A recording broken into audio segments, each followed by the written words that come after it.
2 years ago, when my autistic daughter had trouble sleeping at night, she was 1 at the time, I would toss her in her car seat and drive her around.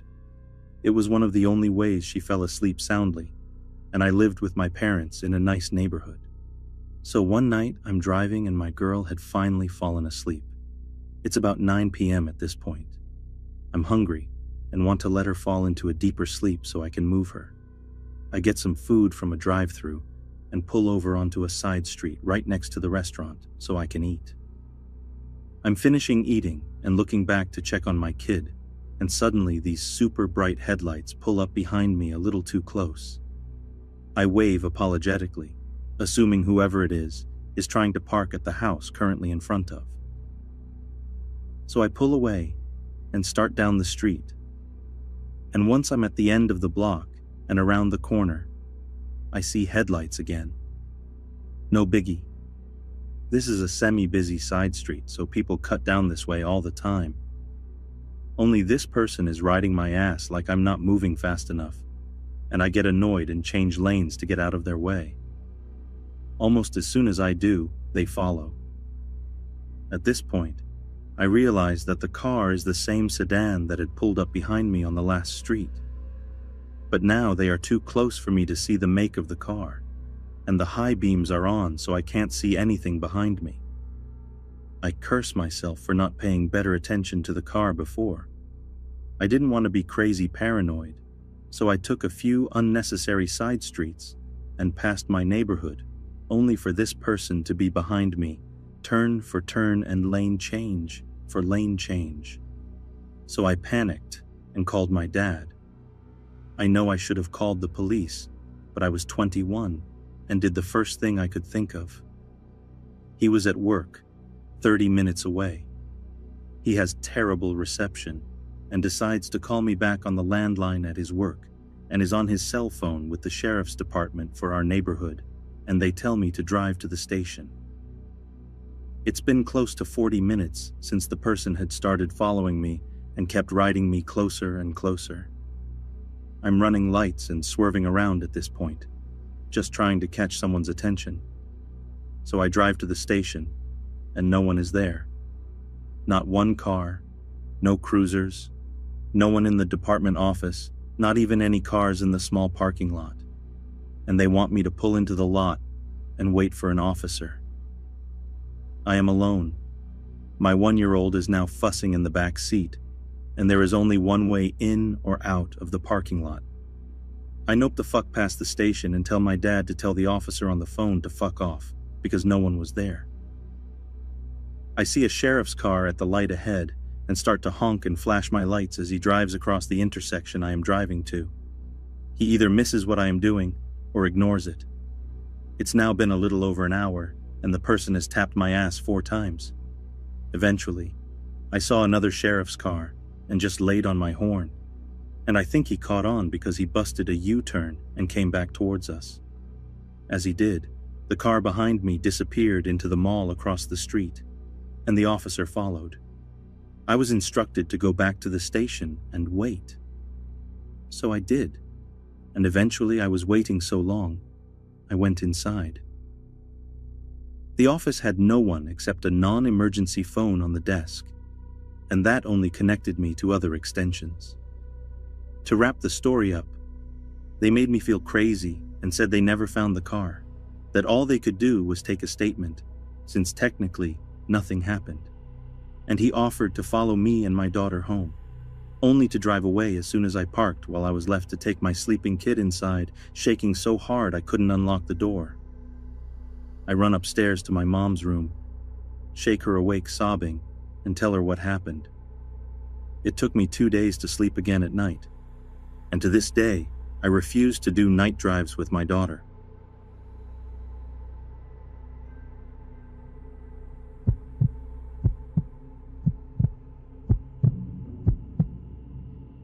This happened in either 2009 or 2010 when I was in my first or second year of college. I was home for the weekend visiting my now ex-boyfriend. I usually went to his house for the night, and my parents generally wanted me home by 2 a.m. I was in college, but their house, their rules, so who was I to argue? Before I continue, I need to describe my hometown. I am from a tiny Midwestern town. When I describe where I am from, I generally refer to the county I'm from, which is very well known as a vacation community, rather than the town. My county is a unique place that consists of farmland and state parks with small towns in between, all of which are populated by galleries, boutiques, and expensive restaurants. In general, it's a very safe place. Coming home from my ex-boyfriend's house, I basically leave one of the small towns and head to another. It is about a 20-minute drive with woods and farmland surrounding the roads in between. Rather than take the highway, I tended to take back roads because it was faster, and I was very familiar with them from using them to avoid tourist traffic in the summer. The incident didn't occur until I was almost home. I was coming off a back road about to turn onto the county road I live on. I was waiting to turn right with my blinker on. Once I made the turn, it would be less than a minute's drive to my house. I was stopped at the stop sign because there was a vehicle approaching from the left, and I didn't want to pull out in front of it because it was dark, and I was having a hard time judging how fast it was moving. This vehicle did not have to stop, as there was not a stop sign on the county road. I noticed something weird then. The vehicle seemed to be slowing down. It didn't have a blinker on, but I thought maybe it was going to turn right onto the road I was sitting on, so I waited. At this point, the vehicle was close enough that I could tell it was a truck. The truck had now come to a stop, and I realized it wasn't going to turn. It was waiting for me. I made the decision to pull out onto my road. The speed limit on my road is 55. I didn't do much to exceed that because I was trying to determine what I would do when I got to my house. I didn't have any more of a plan with my driveway approaching, so I whipped into the driveway, parked in front of the garage, shut off my car, ran into the garage, locked the door, and made my way into the house. I don't think I'd ever booked it into the house that fast. Once in the house, I walked immediately to the entrance to our rec room, which has windows that look out upon the road and our driveway. I looked out just in time to see headlights shining in the windows.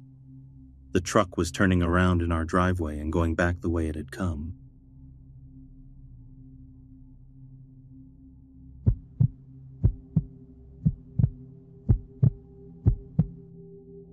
This happened over 20 years ago. I was driving back home with my girlfriend at the time. It was Christmas Eve, and my mother's family used to hold a large celebration at my aunt's house in Estacada. This was my girlfriend's first time meeting with my extended family, but she got on quite well with them. We spent the majority of the afternoon and evening talking, playing poker, opening presents, and drinking an assortment of adult beverages. My girlfriend had been quite inebriated by the time we had to leave. Therefore, I'd be driving us home. It was around 11 p.m. or so. I was driving my girlfriend's car along Highway 211. Now this stretch of road is surrounded by farms and dense patches of forest, and parts of it are unlit. But nothing to fear. I grew up in this area, so I knew this road like the back of my hand. The both of us were just driving and talking away, just two young lovers making the most of our moment together. There is a portion of the highway that descends down an enormous hill before crossing Deep Creek. Surrounding both sides of the road are thick forests. There are no lights. The only thing we could see was the area directly in front of our headlights. I drive down the hill, cross the bridge, and uphill through more forest. It's as the highway starts to flatten out that it happens. Something sprints across the road so suddenly that I almost hit whatever it was. I slam on the brakes.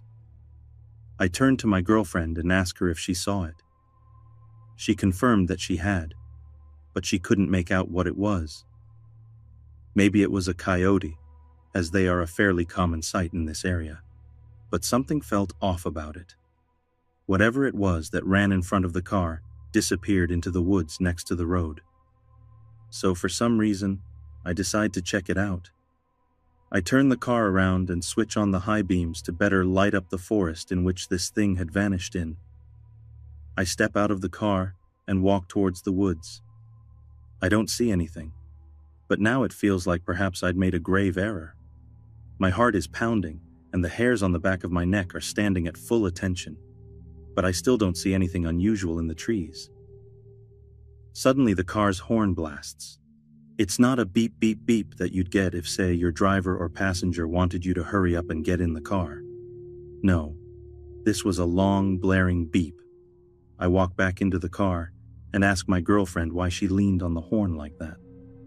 She said nothing. Instead, she pointed to a spot about 50 feet from where I was standing.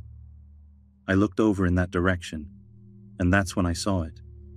Surely this was the thing that ran in front of our car. It was a man. He was completely naked. His skin was covered in dirt and mud, and in one of his hands, he was holding a hatchet.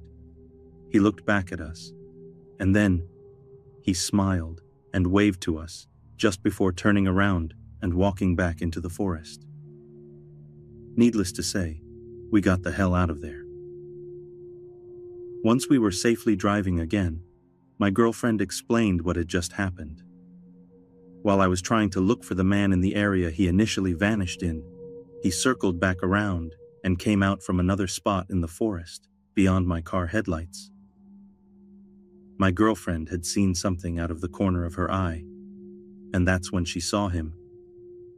Before she honked the horn, he was walking towards me, his hatchet raised as if making to strike me. We called the authorities once we got safely back home, but they never found anybody, or they did and just didn't tell us. But the officer we spoke to explained his theory. The man was obviously looking to ambush unsuspecting lone travelers for Lord only knows what reason. We all agreed that my girlfriend's quick thinking saved my life, as it let my potential killer know that I wasn't alone out there. I moved back into the area recently, so I now drive that highway often. No naked hatchet man sightings yet, but I can tell you that I'm definitely extra vigilant now, especially near Deep Creek.